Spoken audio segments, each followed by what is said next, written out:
Unit pasukan khusus Rusia Hunter berhasil menyerang seorang tentara Ukraina beserta posisi pertahanannya dalam operasi terbaru menggunakan drone FPV. Tampak drone meluncur masuk ke pintu parit tentara Ukraina dan meledak dalam hitungan detik. Rekamannya diunggah di Telegram pada Sabtu 15 Maret 2025.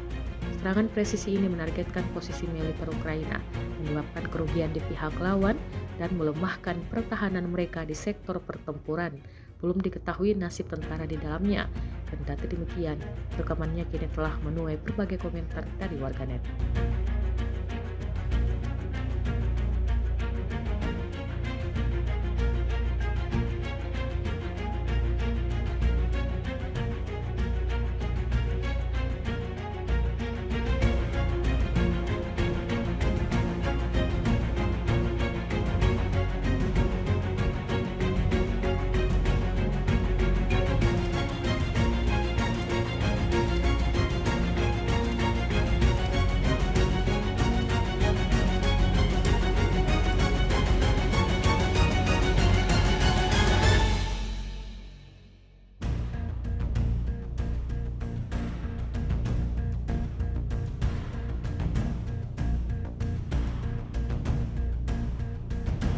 Download Tribun X sekarang, menghadirkan lokal menjadi Indonesia.